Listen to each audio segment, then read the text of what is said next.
Don't worry. Yeah, so I was just saying I was about to go off on one, because what happens is when you pass your motorcycle tests, that's it. You're on your own, and there's no advice about how to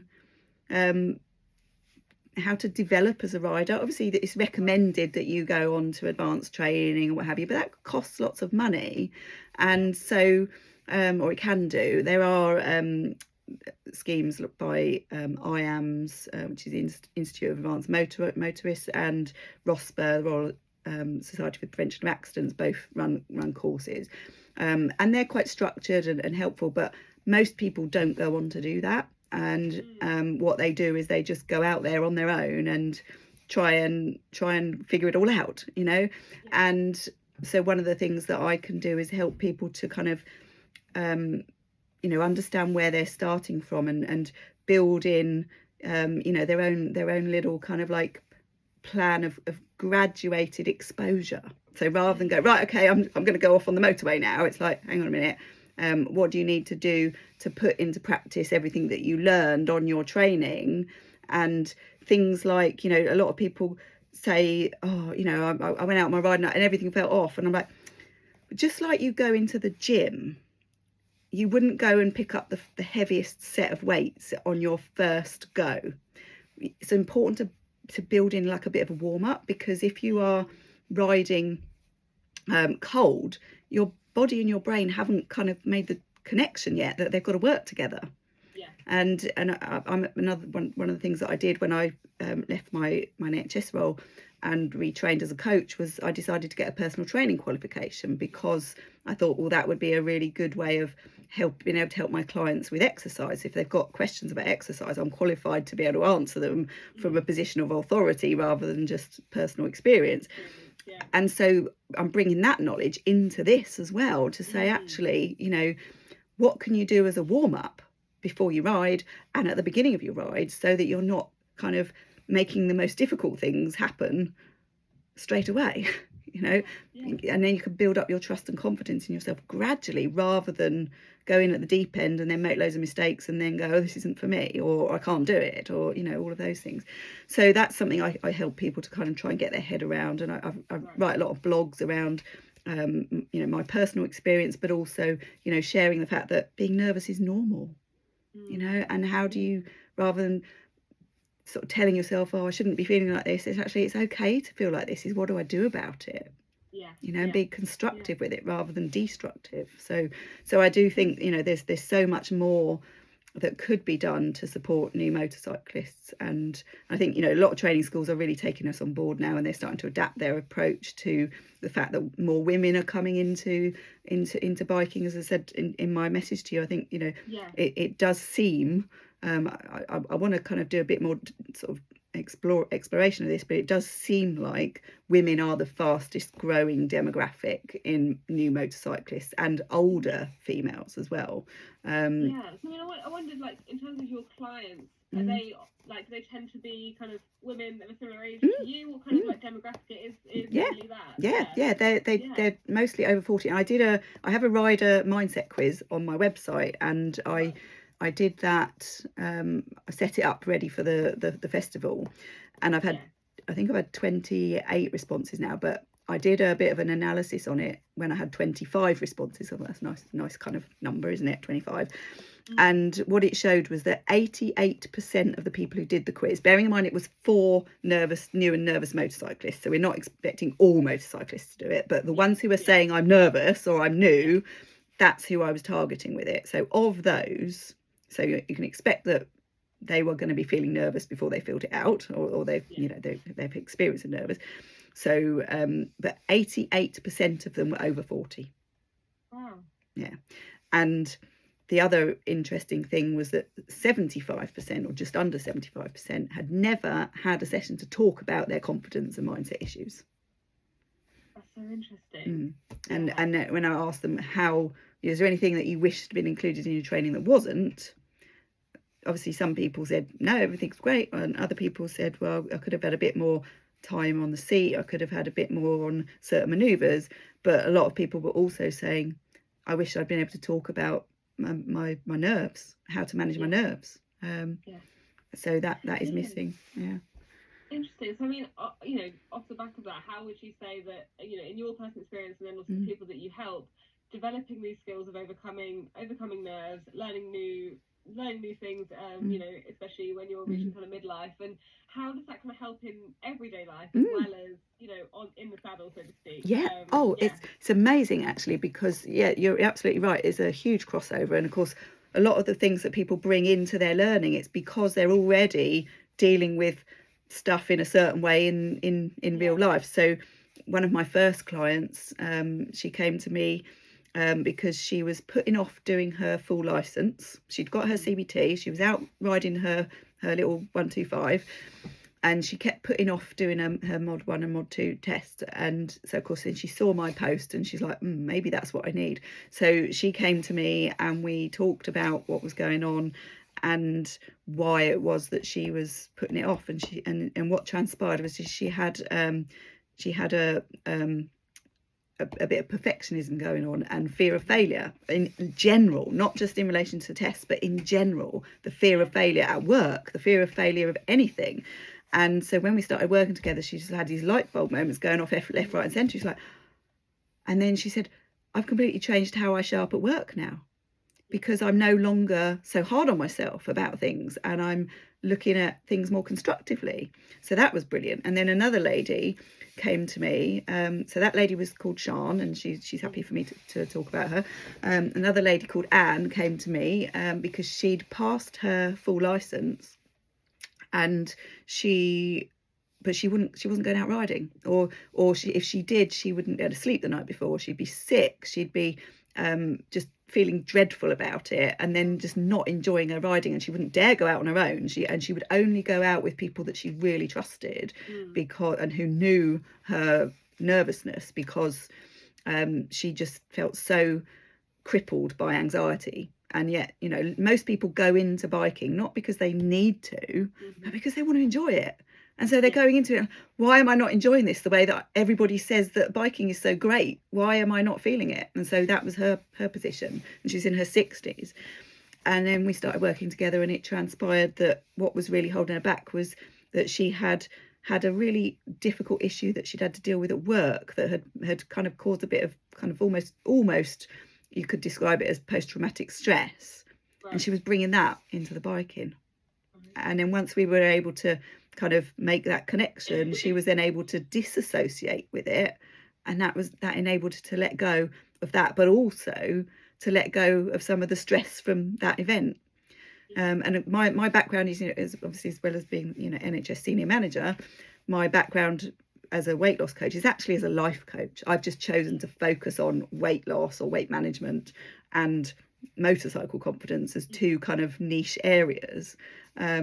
But the principles are all about how do we show up in life, how do we achieve our goals, what's getting in the way, and what do we need to do differently to be able to achieve our goals. And yeah, so it's amazing work. I absolutely love it. And I think people all the time are saying to me how they found the latest workshop really helpful, and they've been out and they didn't overthink on their last ride, and they relaxed a lot more and they enjoyed it, or they've decided to go for their training. So in terms of Sean and Anne, Sean went off and did her mod 1 and mod 2 and passed both first time, and she's now riding venture bikes and all sorts, I think, from what I've seen on Instagram. And Anne is now doing her advanced training, and she's happy for me to talk about her, so hence why I'm talking about her. And because obviously I'm really kind of, again, with the NHS background, confidentiality is such an important part of my work, and people don't have to say they're working with me if they don't want to. They don't have to tell anybody what happened or anything like that, but those that do are more than happy for me to share. And so Anne is now, as I say, working towards her advanced training with ROSPA and loving riding. Now when she does have a slip up, instead of beating herself up, she's able to look at it objectively and not give herself a hard time. And yeah, she's just feeling so much more confident in general as a result of the work. And she actually said to me, I'm like a different person, was her words. And it just warms my heart so much to see the difference that my experience has led me to do this work, which is then led on to other people being able to benefit. And obviously everything happens for a reason, you know. I'm a firm believer of that. And so I feel really, really privileged to be able to do this work, which is why then when I saw or listened to the Pause for Thought on Friday with Francis Finn saying, I've got my motorbike out of the garage and I was really nervous and I don't know if this is for me anymore. And I'm like, oh, she's a motorbike rider and she's had a break of 2 years and now she's questioning whether it's for her, and she's obviously forgotten about how much joy she got out of it, and she's now letting her nerves get in the way. And I'm like, oh God, wouldn't it be amazing if I could speak to her? So I did. Yeah, hopefully let's reach with her and she can get in touch. Yeah, perfect client. Yeah, that's it. And yeah, I mean, I just have one more question that I jotted down for you, and it's sort of how different do you think personally your life would be now if you hadn't rediscovered motorcycling, hadn't kind of gone down this path? Like, how do you think things would have been if 2 years ago you didn't even think to get back on the bike? I think I would have just carried on with what I was doing, and my passion, as you can see, one of my passions is running, and obviously that's I would just carry on doing that and the gym, but I would have missed out on this next level of accomplishment and of adventure, and showing myself that I can do really hard things. And one of the things I know I described, I'm trying to remember the words that I used. It was something like, oh yeah, that's right. So I do my running. Obviously, I'd be lying if I said I enjoyed every single run, because it's hard work and sometimes you just can't wait for it to be over. But I do it because how I feel afterwards, and I do it because it's good for my health and well-being, physically, mentally, short term and long term. Same with the gym. The main reason I do the gym is so that my old lady body is going to be fit for as long as possible, but also so that it supports my running. I do biking because I just love it. And what I realised is, and it's the first hobby that I've had where I just do it purely for the enjoyment of it. And of course now the gym helps me with my biking as well, because my bike weighs 210 kilos or something like that. So you know, I've got to be able to move it around and stuff. So that again gives that purpose. But it's that exhilaration, that kind of just next level a feeling of accomplishment and freedom. And I would have missed out on all of that if I hadn't done it. And also I think also it's about, you know, I'm a firm believer we're all here for a reason, and we all have our place in the world. And I kind of feel like this work has the potential to become my main business.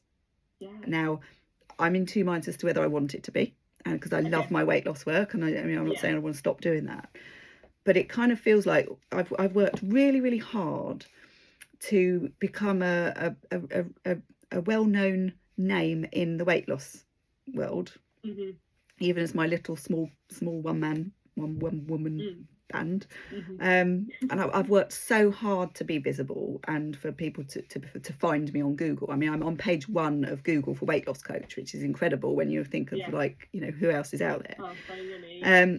I've worked so hard for that, and now it's like that was like almost like the practice run, and now all of the work that I did there I'm taking into this work, and it's like I've been able to press the fast forward button to get to where I am now. Probably took 3 years to get to where I am now in the weight loss world, whereas I'd started doing this in April properly, and it was only really after the festival in August that I started probably getting my mailing list up and running and my Facebook group up and running. And in that time, you know, what's happened in that time, and you know who I've worked with, the collaborations that I've started talking about, and all of that has just it's just snowballing. And I kind of feel like maybe this is what I'm here for. Actually, it's not the weight loss stuff. Maybe it is this helping people to rediscover their love of life through motorcycling, getting the word out. And I'd like to just say thank you, because I am really, really passionate about this work, and I can see this is a huge gap, and you know it's something that needs needs to be filled, and Yeah. the more people that can know about what I do, you know, they might never need to work with me, but if they can access some of my free resources, Exactly. I'll be happy. You know, I had a lovely chat with a guy recently, because it's not just women that I work with. Obviously, I work with anyone, but it's women that seem to be the ones who are the most vocal about the issues. But I also think I've got about a third of my mailing list are men, which I think is really interesting, because there isn't really a space out there for men to go, I'm struggling with this. Yeah. But because they know exactly, but because they know that my work is private, they can have that conversation with me in private. Then, you know, they've had those conversations. And there was a guy called Richard, again, he's happy for me to talk about him. He came to me because he passed his test and he hadn't ridden for 18 months. Wow. And then we had a conversation, and that just enabled him to kind of like take his next step, which was to ask his neighbour if he would help him go out for a ride with him. And then he did, and it was like, oh, it was brilliant. And he's rediscovered his love for it again. So I want to really get across is that I'm passionate about safety and enjoyment, and I want people to feel safe and enjoy their riding. And obviously, if they know how to manage their nervous system, they're going to be more safe, because their body and mind are going to be engaged properly in the riding. And there is lots of data out there that shows that, you know, when people are in the wrong mindset for riding, they are less safe. And so that's my angle, really, is the safety and enjoyment. And as long as that can come out in it, because what I don't want people to go, oh, well, you know, she just wants people to help people with their confidence so they can go and, you know, ride at 150 miles an hour and all of that sort of thing. And like, no. And the other sort of key part of my message really is that, you know, I always say, get more training, get as much training as you can possibly afford, and access the free courses that are out there, because they will really help to build confidence. But it's about, I help people perhaps, you know, overcome the mental barriers to riding. That's where I come in, which enables them to access and make best use of the training and put the two together. So